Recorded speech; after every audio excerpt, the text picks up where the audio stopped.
एक बार धीरज sir maths classes में। हमने आपका 12th क्लास का चैप्टर डिफरेंशियल इक्वेशन चल रहा था जिसकी 9.4 एक्सरसाइज फिनिश करा दी थी। 9.5 के एग्जांपल अब हम कराने वाले हैं। उससे पहले आप इस टॉपिक को समझिए कि होमोजीनियस डिफरेंशियल इक्वेशन जो आप पढ़ने वाले हो वो होती क्या है। देखिए, आपने अगर पढ़ा है होमोजीनियस इक्वेशन के बारे में, नहीं पढ़ा है तो मैं बता देता हूं। ऐसी इक्वेशन जिनमें जितनी भी टर्म्स होती हैं उनके वेरिएबल्स की पावर, अगर वेरिएबल्स की पावर सेम है तो उसे होमोजेनियस इक्वेशन कहते हैं। फॉर एग्जांपल, अगर आपका x square plus x y plus y square equal to 0 लिखा हुआ है तो इस इक्वेशन को हम होमोजेनियस इक्वेशन कहेंगे। क्यों कहेंगे? क्योंकि इसमें एक ये टर्म है, दूसरी टर्म, तीसरी टर्म, इन तीनों टर्म्स में जितने आपके वेरिएबल्स हैं उन वेरिएबल्स की जो पावर है वो कितनी है? वो आपकी 2 है। देखिए यहाँ पे 2 पावर, यहाँ पे 1 और 1 2, क्योंकि यहाँ पे जब x और y लिखा हुआ है और x और y के ऊपर कोई पावर लगी हुई नहीं है तो ये पावर 1 1 मानी जाएगी और 1 और 1 2 होता है। ऐसे ही यहाँ पे 2 लिखा हुआ है। मान लीजिए एक और इक्वेशन लेता हूं मैं, x cube plus x square y plus x y cube square plus y cube equal to 0। यहाँ पे भी ये एक्स क्यूब है, पावर 3 है, ये 2 और 1 3 हो गई, ये 1 और 2 3 हो गई और ये भी 3 हो गई। इसी को हम होमोजीनियस इक्वेशन कहते हैं, हिंदी में जिसका नाम होता है समघातीय समीकरण। ठीक है। अब होमोजेनियस फंक्शन कब कह देते हैं?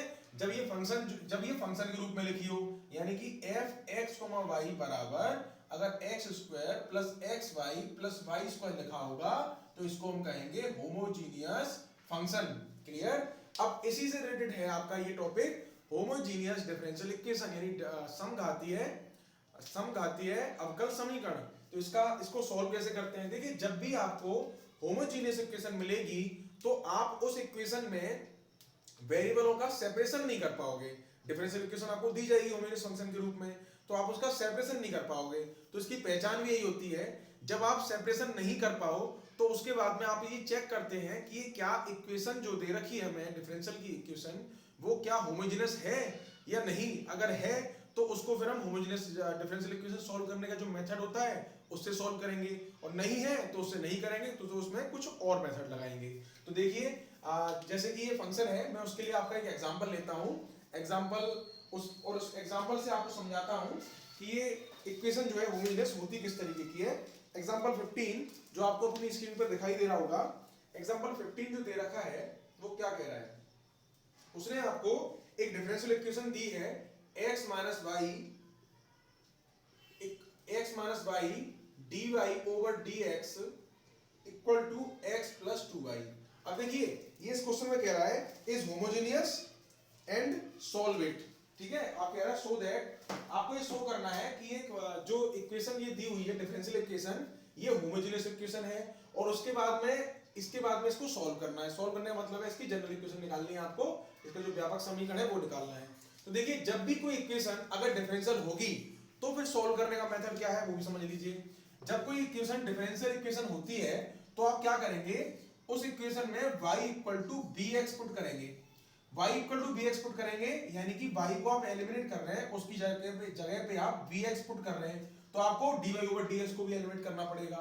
तो हम इसका डिफरेंशिएशन करते हैं। उसके बाद में क्या करते हैं, जब y का डिफरेंशिएशन करूंगा तो dy over dx equal to v as it is, और x का differentiation with respect to x है तो 1 हो जाएगा, plus x as it is, और v का डिफरेंशिएशन हो जाएगा dv ओवर dx, क्योंकि हम x के रेस्पेक्ट में कर रहे हैं और हम इस वाली इक्वेशन को और इस वाली इक्वेशन को जो डिफरेंशियल इक्वेशन हमें गिवन होती है उसमें वैल्यू पुट कर देते हैं। ठीक है, तो आइए क्वेश्चन पे चलते हैं, एग्जांपल को पहले करते हैं और उसके बाद आपको समझ में आएगा कि हमें करना क्या है। ठीक है, पॉज करके इस पॉइंट को नोट कर लेना।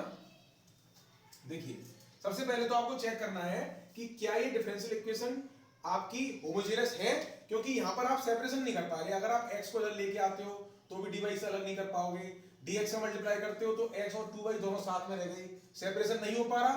तो हम चेक कर लेते हैं कि ये डिफरेंशियल इक्वेशन है या नहीं। तो हम क्या करते हैं, पहले इसको करेंगे dy over dx equal to x plus 2y upon नीचे चला गया x माइनस y। यहाँ पे आपको दिखाई दे रहा है सेपरेशन नहीं हो सकता, कैसे भी करके नहीं हो सकता।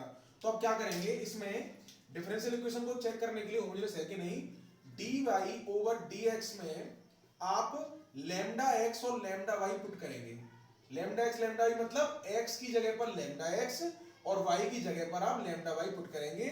जब लैम्डा x और लैम्डा y पुट करेंगे और वापस से वही इक्वेशन आ जाती है आपकी जो पहले स्टार्टिंग में थी, यानी कि लैम्डा x लैम्डा y रखने पर जो लैम्डा है वो इसमें से कट जाता है, बचेगा नहीं इसमें, तो आपकी ये इक्वेशन होमोजेनियस इक्वेशन मानी जाएगी। तो क्या करेंगे हम, x की जगह पे लैम्डा x रखा हमने, प्लस 2 इंटू वाई की जगह पे लैम्डा y रखा, इसके बाद में lambda x minus lambda y रख दिया। ओके, अब यहाँ पे क्या हो रहा है, लैम्डा हमारा यहाँ से ऊपर से कॉमन आ रहा है, लैम्डा हमारा कॉमन आ रहा है तो क्या हो गया, x प्लस 2y आ गया ये, और नीचे ये लैम्डा कॉमन लेने पर ये आ गया x माइनस वाई। आपको दिखाई दे रहा है यहाँ पे लैम्डा से लैम्डा कट गया, यानी dy over dx equal to x plus 2y upon x minus y आ गया। ये कंडीशन वापस से हमारी इक्वेशन लौट के आ गई जो इक्वेशन थी हमारी, क्योंकि हमने जब lambda x lambda y put किया और लैम्डा दोनों में से कॉमन लेके कट गया, वापस वही इक्वेशन आ गई। तो यही है आपका चेक करने का तरीका, जब एग्जाम में पूछा जाएगा आपसे तो इसके भी आपको नंबर मिलेंगे चेक करने के, इसलिए चेक करने का तरीका आपको अच्छे से समझ लेना है कि आपको लैम्डा x और लैम्डा y पुट करना है इसमें, फिर इसको सॉल्व करेंगे आगे। अब ये चेक हो चुका है कि ये हाँ this is a homogeneous equation, अब ये होमोजेनियस इक्वेशन प्रूव हो गई, तो इसके बाद इसे सॉल्व करेंगे। अब सॉल्व कैसे करेंगे, थोड़ा प्रोसेस लंबा है, इस पर आ नहीं पाएगा, तो इसलिए पॉज करके इस प्रोसेस को नोट करिए पहले कि चेक करने का तरीका क्या है, उसके बाद फिर आगे चलते हैं। ठीक है, देखिए हम ये प्रूव कर चुके हैं कि ये एक होमोजेनियस इक्वेशन है।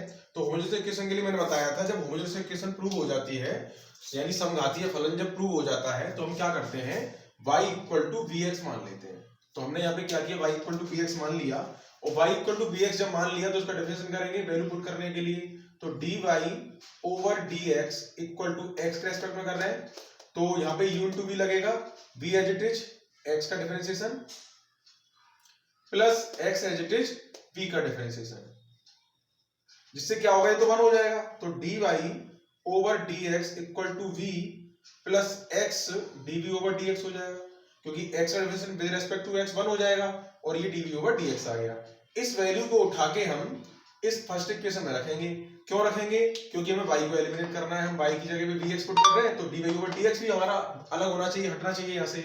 तुमने क्या किया, यहाँ से इस वैल्यू को यहाँ पे उठा के रखेंगे हम, तो क्या हो जाएगा, v plus x dv over dx equal to x plus 2vx upon x minus vx। क्या किया है, देखिए हमने dy ओवर dx की जगह पर हमने ये पुट कर दिया यहाँ पे, और x प्लस y की जगह पे vx पुट कर दिया यहाँ पर भी और यहाँ पर भी। अब क्या होगा, यहाँ से v plus x dv over dx equal to x common लेंगे तो 1 plus 2v upon x common लेंगे तो 1 माइनस b, यहाँ से x x कैंसिल कर हो गया। अब क्या करेंगे, v को उठा के इधर ले जाएंगे हम, तो क्या होगा, x dv ओवर dx, क्योंकि सब वेरिएबल जो है x वाले एक तरफ और v वाले एक तरफ करने हैं हमें, 1 plus 2v upon 1 minus b minus के v हो गया। इसका लेंगे यहाँ से हम एलसीएम, इसके नीचे 1 मानकर, तो क्या होगा, x dv over dx equal to, जब मैं एलसीएम लूंगा 1 माइनस b, तो क्या होगा, 1 प्लस 2v तो ऐसे ही आएगा, लेकिन माइनस इस v में इसका मल्टीप्लाई हो जाएगा, v 1 माइनस v, इस तरीके से, क्योंकि v पहले से ही था, इसका क्रॉस मल्टीप्लाई हो जाएगा एलसीएम लेने पर। इसको सोल्व करेंगे, 1 plus 2v minus b minus minus plus v square upon 1 minus b x dv over dx। तो x dv ओवर dx की वैल्यू आपकी निकल के आई 1 प्लस 2v में से एक भी गया तो v plus v square upon 1 minus b। अब क्या करेंगे, सेपरेट करेंगे इनको, b वाले एक तरफ और x वाले एक तरफ, तो dx ऊपर जाएगा और x उसके नीचे जाएगा, और ये दोनों क्रॉस मल्टीप्लाई होकर इधर आ जाएंगे, तो यानी 1 माइनस b ऊपर जाएगा और ये नीचे आएगा 1 प्लस b स्क्वायर, और यहाँ पहले से ही हमारा dv है ही, बराबर dx ऊपर जाएगा और ये x नीचे आ जाएगा। क्लियर, सेपरेशन किया है मैंने, आप रिपीट करके देखिएगा अगर आपको समझ में नहीं आया हो तो। अब इसके बाद में हम इसमें क्या करेंगे, दोनों साइड में लेंगे इंटीग्रेशन। अब देखिए जब यहाँ पे हम इंटीग्रेशन लेंगे तो ये कंडीशन कुछ ऐसी बन रही है आपकी, ये कंडीशन कुछ आपकी ऐसी बन रही है जो आपने चैप्टर 7 में पढ़ी थी। चैप्टर 7 में आपने कंडीशन लगाई थी कि जब कोई इस तरीके से आपके कोई क्वाड्रेटिक इक्वेशन आ जाए या कोई क्यूबिक इक्वेशन आ जाए जिसके फैक्टर नहीं हो रहे हो, तो या तो इसे परफेक्ट स्क्वायर बनाते हैं लेकिन परफेक्ट उसका बनाने के लिए ऊपर जो संख्या है वो 1 या कांस्टेंट होनी चाहिए, लेकिन यहाँ पहले से वेरिएबल लगा हुआ है, तो क्यों ना पहले से वेरिएबल की फॉर्म में चेंज करके देखें। उसके लिए क्या करते हैं हम, जो न्यूमरेटर होता है हमारा है अंश बराबर a d ओवर d, यहाँ पे v के रेस्पेक्ट में है तो v लिखेंगे, क्या हो जाएगा 1 प्लस b स्क्वायर, और फिर प्लस b, ये कंडीशन लगा देते हैं हम कि हमने ये numerator equal to a d over dv, क्योंकि वहां पे x के रेस्पेक्ट होता तो हमने x लिखते थे, यहाँ पे हमारा v के रेस्पेक्ट में तो v लिखेंगे। अब 1 minus b equal to a, इसका डिफरेंशिएशन करेंगे तो 1 का 0, b का 1 प्लस b स्क्वायर का 2b प्लस के b। अब क्या करेंगे 1 माइनस b बराबर, अब हमें a और b की वैल्यू निकालनी है पुट करने के लिए, तो a प्लस 2ab प्लस के b, यानी 1 minus b equal to a plus b plus 2a। Clear? इस तरीके से हमने क्या किया, a प्लस b अलग कर लिया और 2a और b अलग कर लिया। अब यहां से हम क्या करेंगे, इसका सेपरेशन करेंगे bye comparison. a plus b constant value है, लेकिन कांस्टेंट माना था हमने ये, तो ये इक्वल हो जाएगा 1 के, तो a plus b equal to आ गया 1, और 2a b जो है ये इक्वल है -1 के, तो आपका यहाँ से 2a इक्वल टू हो जाएगा -1, क्योंकि b के कोफिशिएंट यहाँ 2a है, यहाँ b का कोफिशिएंट -1 है, तो यहाँ से a की वैल्यू निकलेगी आपकी -1/2, और a की वैल्यू यहाँ रख दूं उठा के, तो -1/2 प्लस b इक्वल टू 1, तो b इक्वल टू 1 प्लस 1/2, 1/2 उधर ले गया प्लस का हो गया, एलसीएम लेने पे आ जाएगा ये 3/2, तो b की वैल्यू आ गई आपकी 3/2। ये मैं चेक कर लेता हूँ एक बार, आपको दिखाई दे रहा नहीं दे रहा, a और b की वैल्यू आ जाएगी, हम यहाँ पुट कर देंगे फिर उनको, ठीक है? पहले चेक कर लेता हूँ एक बार। जी हाँ, दिखाई दे रहा है आपको, ठीक है? तो अब यहाँ से इस वैल्यू को यहाँ पुट करते हैं, यानी 1 माइनस b की वैल्यू ये आई है, और a और यानी कि ये वाली आई है, ये वाली कंडीशन जो है, ये 1 माइनस b की वैल्यू आई है, तो a और b की वैल्यू यहाँ पुट कर देंगे, तो क्या होगा 1 माइनस b इक्वल टू हो जाएगा आपका, a की वैल्यू है -1/2, 1 प्लस 2b, और प्लस b की वैल्यू है 3/2। इस वैल्यू को उठा के हम इस इक्वेशन में रखेंगे, जो इक्वेशन सेकंड थी हमारी, इसमें रख देंगे इस वैल्यू को उठा के हम, तो इंटीग्रेशन 1 माइनस b की जगह आएगा माइनस के 1/2, 1 plus 2b plus 3/2 upon 1 plus b square equal to dx over x का इंटीग्रेशन हो गया आपका log x plus c। Clear? अब हमें क्या करना है, इसको अलग अलग कर लेते हैं, एक बार इसके नीचे एक बार इसके नीचे, तो क्या होगा ये -1/2, 1 plus 2b upon 1 plus b square plus db plus 3/2 plus 3/2 dv upon, ये dv था यहाँ पे, 1 plus b square equal to log x plus c। Clear? हमने क्या किया यहाँ पे, अब देखिए समझिए अच्छे से आप, और क्लियर रख देता हूं मैं यहाँ पे। हमने क्या किया है, एक बार तो इसको इसके नीचे रखा, जिससे क्या हो गया -1/2 कांस्टेंट बाहर आ गया, और प्लस एक बार हमने 3/2 के नीचे रखा, इसको dv दोनों में लगेगा, ठीक है? dv दोनों में लगेगा, और 1 प्लस b स्क्वायर यहाँ आ गया, और आपको और अच्छा दिखाने के लिए इसको हम ऐसे ब्रैकेट में बंद कर देते हैं, ठीक है? हमने 1 माइनस b की वैल्यू पुट करी थी पहले ऊपर, फिर दोनों का अलग अलग सेपरेट कर दिया दोनों को। अब ऐसा है, इन दोनों इंटीग्रेशनों को मैं मान लेता हूं I1 और I2। मैंने मान लिया ये I1 है और ये I2 है, तो I1 इंटीग्रेशन हमारा है -1/2, 1 plus 2b upon 1 plus b square dv। अब इसमें क्या करेंगे, लेट, वैसे डायरेक्ट भी होता है इसका, पर फिर भी मैं करके बता दूं आपको, 1 प्लस b स्क्वायर को मैंने मान लिया t, तो क्या होगा यहाँ से 1 plus 2b dv equal to dt, b का हो गया 1, b स्क्वायर का 2b, और टोटल का dv इक्वल टू dt आ गया, तो 1 प्लस 2b dv की वैल्यू ये निकल आई dt, यहाँ पुट कर देंगे इसे, तो I1 इक्वल टू -1/2 इंटीग्रेशन ये हो गया dt अपॉन t। क्लियर? इसको सॉल्व करूंगा तो कितना आएगा -1/2, और ये हो जाएगा log t प्लस c भी आएगा, लिखना चाहो लिखो, ना लिखना चाहो मत लिखो, बाद में सब कांस्टेंट जो है सारे की सारे एक साथ मिल जाएंगे, ठीक है? इसीलिए लिखना चाहो लिखो, ना लिखना चाहो मत लिखो। पॉज करके इसको नोट करिए, I1 आपका निकल चुका है, I2 को और निकाल लेते हैं, फिर सबकी वैल्यू उठा के इस इक्वेशन में पुट कर देंगे, ठीक है? ये इक्वेशन आपकी बन गई थर्ड। I1 I2 की वैल्यू पुट करने पर फिर आपकी वैल्यू निकल जाएगी। ओके, पॉज करके इसे नोट करिए पहले। पॉज करने से पहले ये t की वैल्यू तो रख दीजिए यहाँ पे आप, टी की वैल्यू रखने के लिए रह गई I1 इक्वल टू -1/2 और -1/2 और हमने ये क्या करना है यहाँ पे टी की वैल्यू रखनी है, ठीक है। 1 मिनट, हमें यहाँ टी की वैल्यू रखनी है -1/2 लॉग टी कितना है, टी है आपका 1 + v+v², क्लियर, प्लस C1।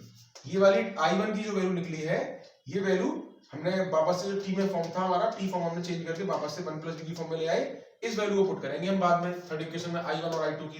तो अब इसे पोस्ट करके नोट कर लीजिए।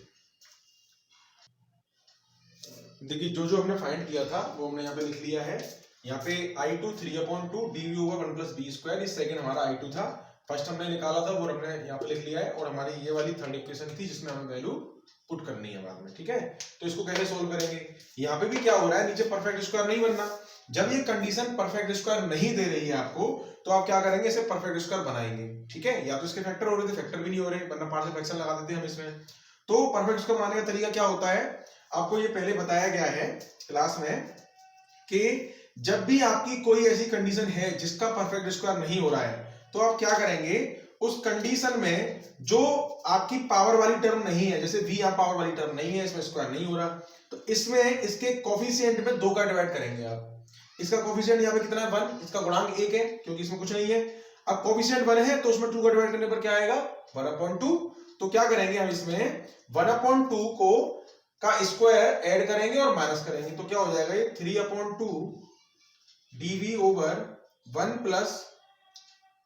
+ ये इसको सीधा लिख लीजिए पहले, v² + v + 1/2 स्क्वायर - 1/2 स्क्वायर और +1। हमने क्या किया, हमने इसमें 1/2 का स्क्वायर जोड़ा और माइनस कर दिया, और बाकी सब ऐसे ही है, v² as it is, v as it is और 1 एज इट इज।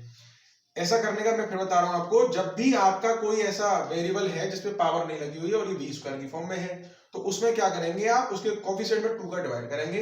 1 में 2 का डिवाइड करने में 1/2 आएगा, 1/2 का स्क्वायर ही जोड़ेंगे, वही माइनस करेंगे। अब यहां से आगे करते हैं इंटीग्रेशन, 3/2 इंटीग्रेशन करने से पहले से परफेक्ट स्क्वायर बना देते हैं। ये a² + b² + 2ab, यानी ये पूरी कंडीशन आपकी लिखी जाएगी। ये पूरी कंडीशन आपकी क्या लिखी जाएगी, ये लिखी जाएगी आपकी v + 1/2 का होल स्क्वायर, और ये -1/4 + 1।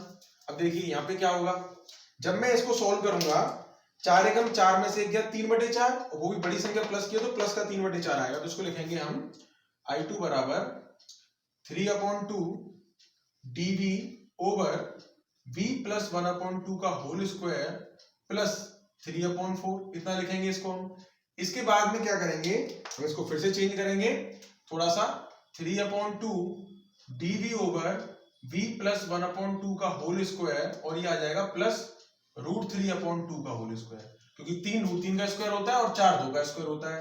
अब आपको यहाँ दिखाई दे रहा है क्या हो रहा है, यहाँ पे ये कंडीशन बन रही है x² + a², यानी कि a² + x², और ये फॉर्मूला होता था आपका tan इनवर्स वाला। तो इसका इंटीग्रेशन क्या होगा, 2 = 3/2, इसका करेंगे ये x² + a², यानी a² + x², यानी कि 1/a √3/2 tan इनवर्स x यानी कि v + 1/2 √3/2। देखिए मैंने कौन सा फॉर्मूला लगाया बता देता हूं मैं आपको।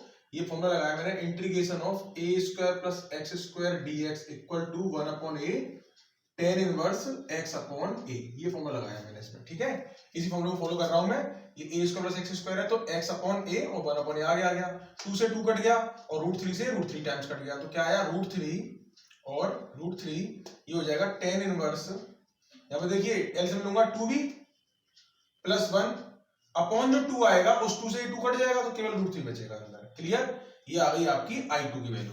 अब आपके पास I2 की वैल्यू भी है, आपके पास I1 की वैल्यू भी है, और इस वैल्यू को हम इस इक्वेशन में जो हमने ये फर्स्ट I1 और ये I2 माना था इसमें पुट कर देंगे, क्लियर। तो पुट कर देते हैं इसमें हम इस वैल्यू को, क्या होगा I2 फ्रॉम इक्वेशन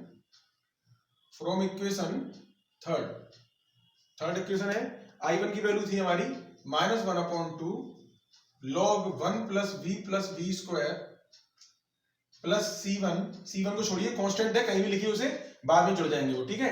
I2 है आपका plus √3 tan inverse 2b plus 1 upon root 3 equal to log x plus c. ये कंडीशन बनी आपकी। अब यहां पे क्या करेंगे हम, वापस से जो v था हमारा, हमने y बराबर, हमने क्या किया था, y बराबर vx माना था, तो v की वैल्यू कितनी आएगी, यहां से v की वैल्यू यहां से निकल के आएगी y अपॉन x। इस v की वैल्यू को वापस उठा के रख देंगे हम, तो क्या हो जाएगा ये माइनस के 1 upon 2 log 1 plus y upon x plus y square upon x square plus root 3 tan inverse 2 y upon x plus 1 upon root 3 equal to log x plus c. क्या हुआ, हमने यहां से ये कंडीशन में क्या हुआ, v की वैल्यू जो थी वो रख दी। ठीक है, अब इससे आगे क्या होगा, इससे आगे इसका एलसीएम ले लेते हैं हम यहाँ पे, ये माइनस 1 अपॉन 2 लॉग, इसमें एलसीएम लूंगा मैं एक्स स्क्वायर, तो क्या आएगा x square plus x y plus y square, ठीक है, प्लस के रूट 3 और ये tan इनवर्स, इसका भी एलसीएम ले लेते तो क्या आएगा 2/x upon x root 3 equal to log x plus c. बात समझ में आ रही कि नहीं आ रही आपके, कि रूट 3 ऐसे रहने दिया, x का एलसीएम लिया तो x मल्टी में चला गया, मल्टीप्लाई में तो x आ गया, और जो x नीचे था एलसीएम में वो इसके मल्टीप्लाई में आ गया x रूट 3। तो ये कंडीशन बन गई। इससे आगे थोड़ा आगे करते हैं, क्वेश्चन लंबा है, जगह थोड़ी कम है, तो इसलिए इसको आप नोट करिए, फिर मैं इससे आगे बताता हूँ आपको। ठीक है, पॉज करके नोट करिए इसे। देखिए जो लास्ट हमने स्टेप खत्म किया था वो हमने यहाँ लिख लिया है। इससे आगे करते हैं हम इसे। सबसे पहले तो माइनस 1 अपॉन 2 इसको खोलेंगे हम, ये a अपॉन b वाली कंडीशन बन नहीं है, तो इसको a अपॉन b को log a अपॉन b को हम log a माइनस भी लिख सकते हैं, तो log a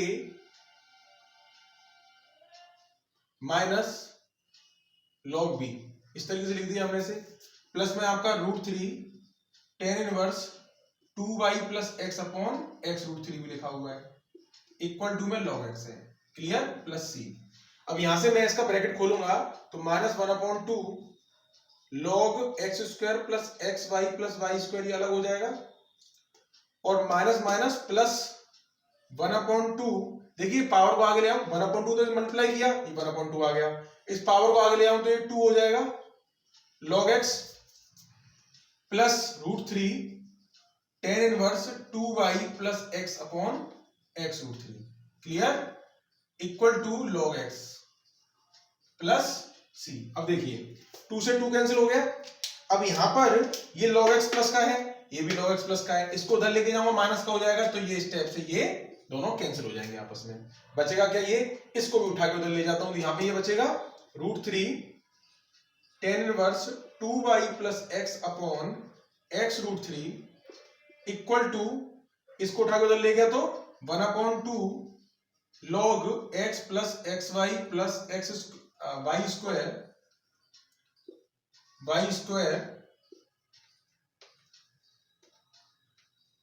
यहां पे इसे मॉड ही लगाते हैं लॉग के अंदर हमेशा, क्योंकि लॉग की कंडीशन ये होती है उसमें अंदर नेगेटिव संख्या नहीं हो सकती, तो इसको उठा के लेंगे प्लस, और प्लस के सी यहाँ पे है ही। अब सी को आप इधर लगाओ या इधर लगाओ, उससे कोई फर्क नहीं पड़ता, ठीक है। अब क्या करेंगे हम, 2 का दोनों साइड में मल्टीप्लाई कर देंगे, तो ये क्या बन जाएगी कंडीशन हमारी 2 root 3 tan inverse 2y plus x upon x root 3 equal to log x square plus x y plus y square plus c, और यही आपका रिक्वायर्ड आंसर है जो आपसे पूछा गया था। और c को आप इधर लिखिए या इधर लिखिए, उससे कोई फर्क नहीं पड़ता, ठीक है, क्योंकि c कांस्टेंट है, मैं पहले ही बता चुका हूं इस बात को, और ये आपका आंसर है। एक बार आंसर चेक कर लेते हैं, log x square plus x y plus y square equal to 2 root 3 tan inverse x plus 2y x upon root 3 plus c। हाँ जी बिल्कुल सही है, केवल उसने c को इधर लिखा हुआ है, तो c को आप किधर भी लिख सकते हैं, ठीक है, उससे कोई फर्क नहीं पड़ता। पॉज करके इसे नोट कर लीजिए, चलते हैं एग्जांपल नेक्स्ट पर। देखिए नेक्स्ट एग्जांपल हमें दिया है, सो that the differential equation this is homogeneous and solve it. सबसे पहले तो हमें इसे होमोजेनियस प्रूव करना है। मैंने आपको बताया था होमोजेनियस प्रूव करने के लिए क्या करते हैं हम, जो फंक्शन होता है उसमें लैम्डा x और लैम्डा y पुट करते हैं x और y की जगह पर, तो हम इसमें यही करेंगे। सबसे पहले हम क्या करेंगे, इसे dy over dx को अकेला करते हैं, तो dy over dx is equal to y cos y upon x plus x, और ये मल्टीप्लाई में है तो बट अपॉन में जाएगा x cos y upon x। हमने क्या किया, हम यहाँ पे dy ओवर dx या तो आप f x y करके लिख लो, या फिर सीधा इसमें dy ओवर dx में आप क्या करेंगे, लैम्डा x और लैम्डा y पुट करेंगे यहाँ पे। ठीक है, तो क्या होगा, y की जगह पे lambda y cos lambda y upon lambda x plus lambda x upon x की जगह पे लैम्डा x, और ये cos यहाँ पे आएगा lambda y upon lambda x। जहां पे x था वहां पे हमने लैम्डा x रखा है, और जहां y था हमने लैम्डा y रखा है। अब देखिए यहाँ पे क्या हो रहा है, यहाँ पर जो है ये लैम्डा से लैम्डा कैंसिल, ये लैम्डा से ये लैम्डा कैंसिल, यहां से लैम्डा कॉमन ले लूं तो क्या होगा, लैम्डा कॉमन लेने पर y क्या बचेगा, यहाँ पे y cos y upon x plus x, क्योंकि हमने लैम्डा कॉमन ले लिया ऊपर से, और नीचे लैम्डा पहले से अलग था, x cos y upon x। Clear, lambda से लैम्डा कैंसिल हो गया, वापस से हमारी वही कंडीशन आ गई, y cos y upon x plus x upon x cos y upon x। तो आपकी ये कंडीशन वापस से लौट के आ गई dy ओवर dx की, जो हमने स्टार्टिंग में थी हमारी। तो यानी कि ये प्रूव होता है कि this function is homogeneous function. अब क्या करेंगे, इसे सॉल्व करने के लिए वही करेंगे हम, let y equal to vx। तो क्या होगा, dy over dx equal to v x का 1 plus x as it is v का dv ओवर dx। इस वैल्यू को उठा के इस इक्वेशन में हम रख देंगे, या तो ये इसे 1 मान लो या इसे 1 मान लो, दोनों बात एक ही है। अब dy ओवर dx की वैल्यू रखेंगे यहाँ पर, तो क्या हो जाएगा, ये v plus x dv over dx equal to y की जगह पे रखना है vx cos, y की जगह पे रखेंगे vx upon x plus x upon x cos vx upon x। क्या किया हमने, जहां जहां पे y था वहां पे हमने vx पुट कर दिया। अब यहाँ पे v plus x dv over dx equal to, इनमें से ये x से x कैंसिल, यहां से x कॉमन आ रहा है ऊपर से, तो यहाँ बचेगा v के साथ में यहाँ पे x तो बाहर कॉमन ले लिया, तो cos v plus 1 upon x cos v। बात समझ में आई कि नहीं है आपकी, देखिए समझिए एक बार और, यहां से x कट गया, इन दोनों में से x बाहर निकालो तो यहाँ बचेगा b और cos b बचेगा, क्योंकि x तो कट चुका है, और प्लस यहाँ बचेगा 1, यहाँ भी v है और x है। अब यहाँ पे क्या हुआ, ये x से x कैंसिल हो गया। अब फिर वही काम करते हैं, हम क्या करते हैं, v वाली कंडीशन को एक तरफ लेके जाते हैं। तो इसको एक तरफ लेके जाएंगे तो x dv over dx equal to क्या होगा, v cos v plus 1 upon cos b है, और v को ले गया तो माइनस का v हो गया। इसके नीचे 1 मान के इसका एलसीएम ले लूं तो क्या हो जाएगा, cos b, v cos v plus 1 minus के v cos v। क्या किया, cross multiply, v cos v हो गया। देखो v cos v ये रहा और v cos v ये रहा, दोनों की दोनों सेम है, साइन अलग है तो दोनों कट जाएंगे आपस में। ये क्वेश्चन पहले वाले क्वेश्चन से सिंपल क्वेश्चन है, ठीक है। पहले वाले क्वेश्चन में तो कैलकुलेशन बहुत हार्ड दी थी आपके लिए। तो ये हो गया x dv over dx equal to 1 upon cos भी बचेगा खाली। अब क्या करेंगे, सेपरेशन, cos भी इधर और x वाली टर्म इधर, तो इसको लिख देंगे हम cos v dv equal to dx upon x। क्या हुआ, cos v मल्टीप्लाई में आया, cos v dv, dx ऊपर और x नीचे, ये आ गया। इसका इंटीग्रेशन करना बहुत सिंपल है, चलो यहीं पे कर देते हैं, जगह है हमारे पास में करने के लिए। जब इसका इंटीग्रेशन लूंगा मैं तो cos v क्या होता है, cos v का इंटीग्रेशन क्या होगा, sin v equal to log x plus c।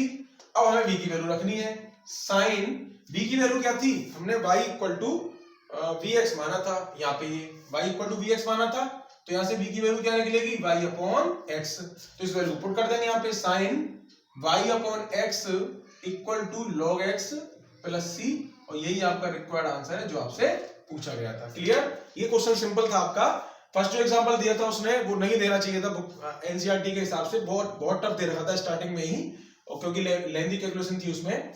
ये क्वेश्चन आपका सिंपल था, ठीक है। पॉज करके से नोट करिए, कोई पॉइंट समझ में नहीं आए तो बताइए कमेंट करके। और अगर आपको इसे उससे मैच कराना है आंसर से, तो देखिए मैंने आपको पहले ही बताया है, लॉग वाली कंडीशन में हम ये c जो कांस्टेंट है, log c भी मान सकते हैं। अगर आप एग्जाम में ये करके आओगे तो ये गलत नहीं माना जाएगा, कहीं आप ये सोचने लगो कि आंसर शीट में तो इसका आंसर कुछ और दे रखा है। कांस्टेंट है, उसे कैसे भी लिख सकते हैं हम। अगर हम इसको ये c को अगर हम इस तरीके से मान लेते sin y upon x equal to log x plus log c, तो क्या होता, इसको log xc लिख देते, log xc लिख देते, तो उससे कोई फर्क नहीं पड़ता कि आपने c को कैसे लिखा है, प्लस में लिखा है, माइनस में लिखा है या मल्टीप्लाई में लिखा है, उससे कोई फर्क नहीं पड़ता। c कांस्टेंट है, उसे कैसे भी लिखा जा सकता है। हाँ, उसकी अगर वैल्यू निकालनी होती तो फर्क पड़ता, तो क्योंकि जो उसकी वैल्यू आती है वो आपको रखनी पड़ती जिस तरीके से आती। तो इससे आप बिल्कुल कंफ्यूज ना हो कि ये c मल्टीप्लाई में है या प्लस में है या माइनस में, से कैसे भी लिख सकते हैं, ठीक है। तो इसको नोट कर लीजिए। एग्जांपल नंबर 17 देखिए आपकी स्क्रीन पर। So that the differential equation 2y e की power x upon y dx plus y minus 2x e की power x upon y dy equal to 0 is a homogeneous. पहले तो आपको प्रूव करना है होमोजेनियस है। उसके साथ में find particular solution given that x equal to 0 y equal to 1, और इसका पर्टिकुलर सॉल्यूशन भी निकालना है आपको जब आपको ये x और y की वैल्यू आपको दे रखी है, यानी कि आपको c की वैल्यू निकाल के पुट करनी है इसमें। साथ साथ ही इस क्वेश्चन में एक खास बात क्या है, यहाँ पे आपको जो पावर दे रखी है वो e की पावर x अपॉन y दे रखी है। हमने जो इससे पहले जो क्वेश्चन थे उनमें क्या किया था, e की पावर, इससे पहले वाला क्वेश्चन जो किया था e की पावर y अपॉन x थी, तो हमने उसमें y इक्वल टू vx माना था, जिससे ये कंडीशन e की पावर v की फॉर्म में बनी। अब यहाँ पर ये कंडीशन क्या है, यहाँ पर ये कंडीशन x अपॉन y है, तो जब इस प्रकार का क्वेश्चन आता है कोई भी पावर में या साइन या कॉस के अंदर y अपॉन x की जगह पर x अपॉन y दे रखा हो, तो आप y इक्वल टू vx नहीं मानते, आपको मानना पड़ता है x इक्वल टू vy, यानी कि आप x को डिपेंडेंट एंड y को इंडिपेंडेंट वेरिएबल लेके चलते हो, मतलब y की जगह पे x और x की जगह पे y लेके चलते हो आप। तो उसको करेंगे, पर उससे पहले से होमोजेनियस हमें प्रूव करना है। तो क्या करते हैं, पहले सेपरेशन करते हैं। 2y e की power x upon y dx equal to, इसको उठा के इधर ले जाएंगे, y माइनस के 2x e की power x upon y dy। अब क्या करेंगे, हमें कंडीशन बनानी है dx अपॉन dy, क्योंकि यहां से भी हम x equal to vy put करेंगे, क्योंकि यहाँ पे e की पावर x अपॉन y दे रखी है। तो कर दीजिए सेपरेशन, यहां से y इसके नीचे, तो dx upon dy is equal to y minus 2x e की power x upon y upon 2y e की power x upon y। Clear, ये लिख दिया हमने। अब होमोजेनियस प्रूव करने के लिए dx ओवर dy में क्या पुट करेंगे, लैम्डा x और लैम्डा y पुट करेंगे हम, ठीक है। तो क्या हो जाएगा यहाँ पे, ये लैम्डा y माइनस के 2 लैम्डा x e की power lambda x upon lambda y upon 2 lambda y e की power lambda x upon lambda y। Put करने पर यहां से देखिए ये लैम्डा से लैम्डा कैंसिल हो रहा है, ये लैम्डा से लैम्डा कैंसिल हो रहा है, और ये लैम्डा से लैम्डा भी कैंसिल हो रहा है। यहां से लैम्डा कॉमन आ रहा है दोनों में से, लैम्डा कॉमन लूंगा तो कितना आएगा, ये आएगा y माइनस के 2x e की पावर x अपॉन y, ठीक है। अपॉन में ये लैम्डा, यहाँ पे 2 लैम्डा y तो है ही है, e की पावर x अपॉन y बचेगा। अच्छा, एक चीज और स्टार्टिंग में रह गई, जब इसको उठा के लेके जाऊंगा तो ये माइनस का हो जाएगा, तो माइनस यहाँ पे चलने दीजिए साथ में, ठीक है। अच्छा, तो अब यहाँ से लैम्डा से लैम्डा भी कैंसिल हो गया, अब ये भी कैंसिल हो गया, तो कंडीशन हमारी क्या आ गई, dy over dx equal to minus y minus के 2x e की power x upon y upon 2y e की पावर x अपॉन y। देखिए जो कंडीशन हम लेके चल रहे थे वही कंडीशन आ गई, लैम्डा जो पुट किया था वो कट गया, यानी कि ये प्रूव हो गया कि ये एक होमोजेनियस इक्वेशन है। अब होमोजेनियस है तो क्या करेंगे, हम y इक्वल टू vx रखते थे, लेकिन यहाँ पे x अपॉन y है तो इसलिए x इक्वल टू vy रखेंगे। तो dx ओवर dy y के रेस्पेक्ट में डिफरेंशिएशन करेंगे तो क्या होगा, यहाँ पे ये v as it is y का 1 plus y as it is और v का dv ओवर dy। क्या कर रहे हैं यहाँ पे, हम x को एलिमिनेट करने के लिए x इक्वल टू vy रख रहे हैं, और कंडीशन भी आपकी y की फॉर्म में ही चलेंगी। तो अब यहाँ पे वैल्यू पुट कर देते हैं, हम वैल्यू पुट करेंगे। तो फर्स्ट इक्वेशन, अब इसको मान लीजिए, फर्स्ट इक्वेशन में हम इसको वैल्यू पुट करेंगे, dx ओवर dy की वैल्यू क्या आएगी, v plus y dv over dy। उसके बाद में इक्वल टू माइनस, तो चल रहा है, और ये हो जाएगा आपका y तो y है, माइनस x जगह पुट करना है हमें 2 vy, और ये e की पावर vy अपॉन y, नीचे अपॉन में 2y e की power vy upon y।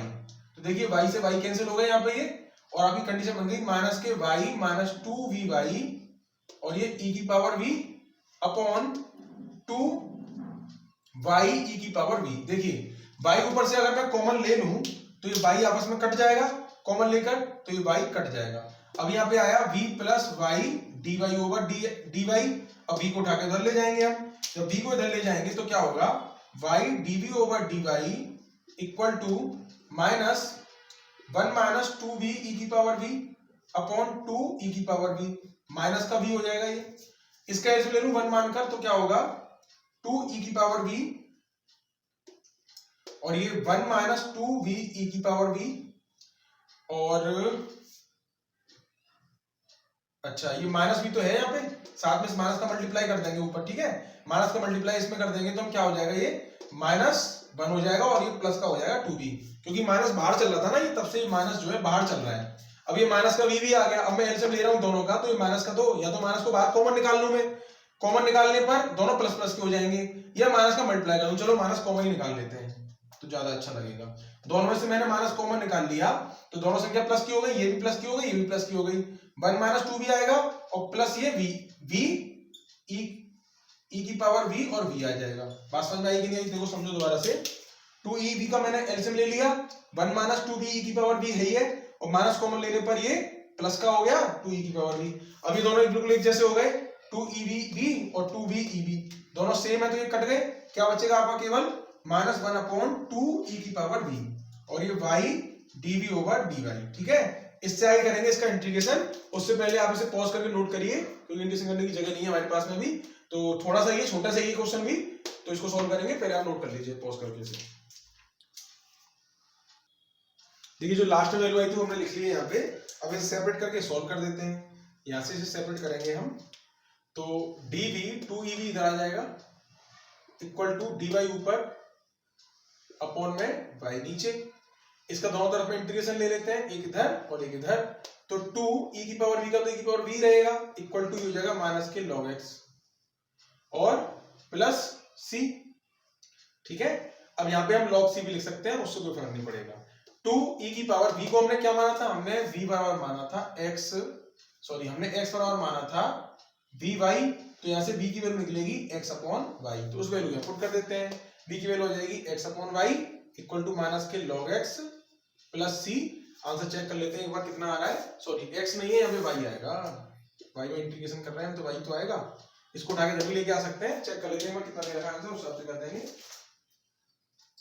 2e की पावर v यानी x अपॉन y और plus log y plus c, ठीक है, ये सही दे रखा है। इससे आगे से थोड़ा सॉल्व कर देते हैं आप, केवल क्योंकि हमें x0 और y1 दे रखा है, ये पुट कर देते हैं, तो इसको उठा के लेके आएंगे 2e की power x upon y plus के log y और इक्वल टू c, ठीक है। अब क्या करेंगे हम, c की वैल्यू निकालने के लिए x की जगह पर 0 और y की जगह पर 1 पुट करेंगे, तो क्या होगा 2e की power 0 upon 1 plus log 1 equal to c,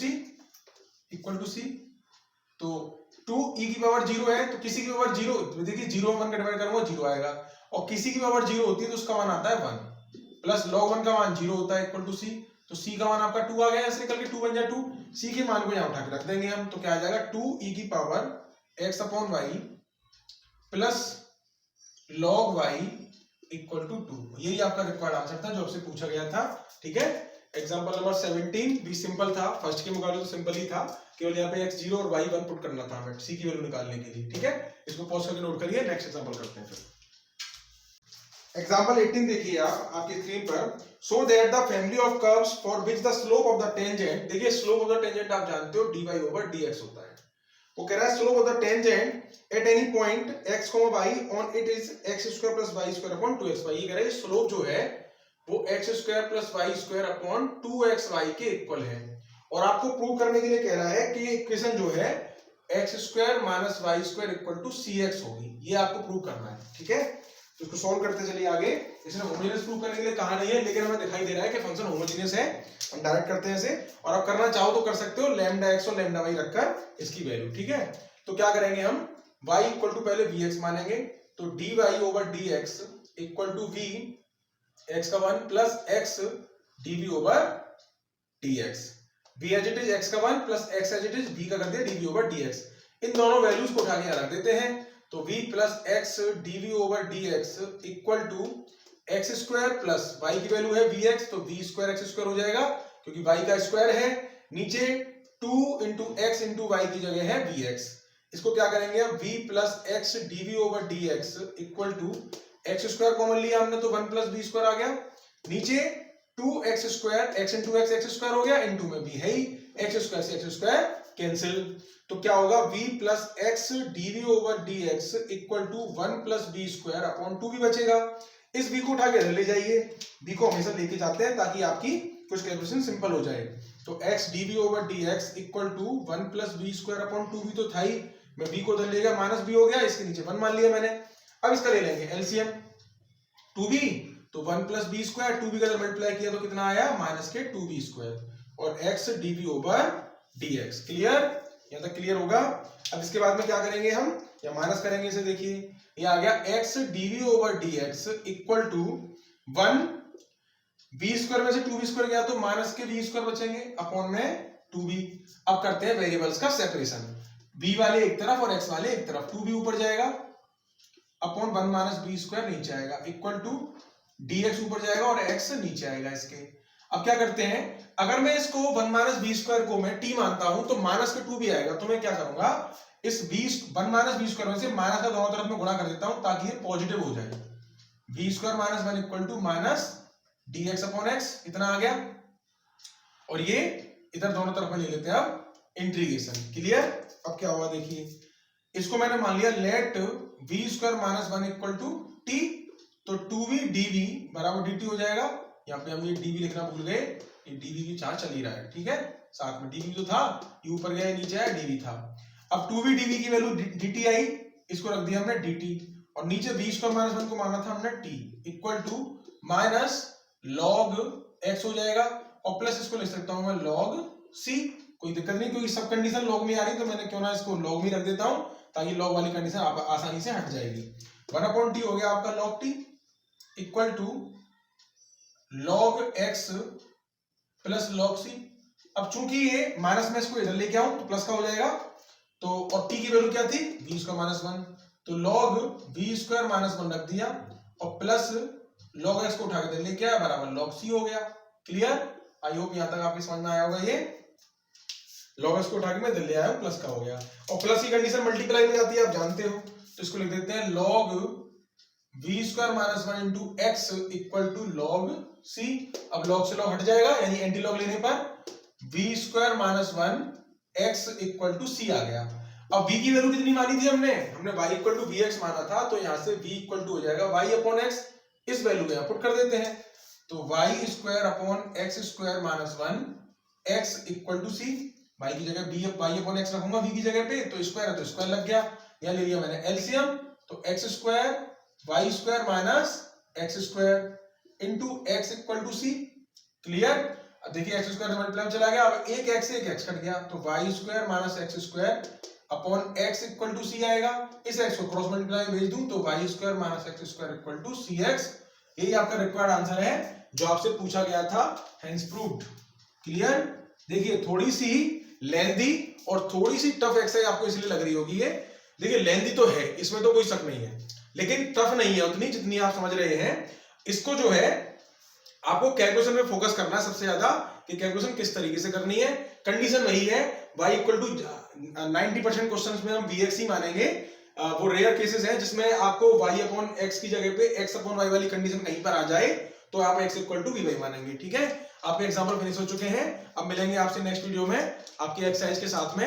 okay, तब तक के लिए धन्यवाद वॉच करने के लिए, और प्लीज चैनल पर अगर पहली बार है तो इसे सब्सक्राइब जरूर करिए, अपने दोस्तों के साथ शेयर करिए, और लाइक तो करना तो बिल्कुल ना भूलें। Okay, thank you.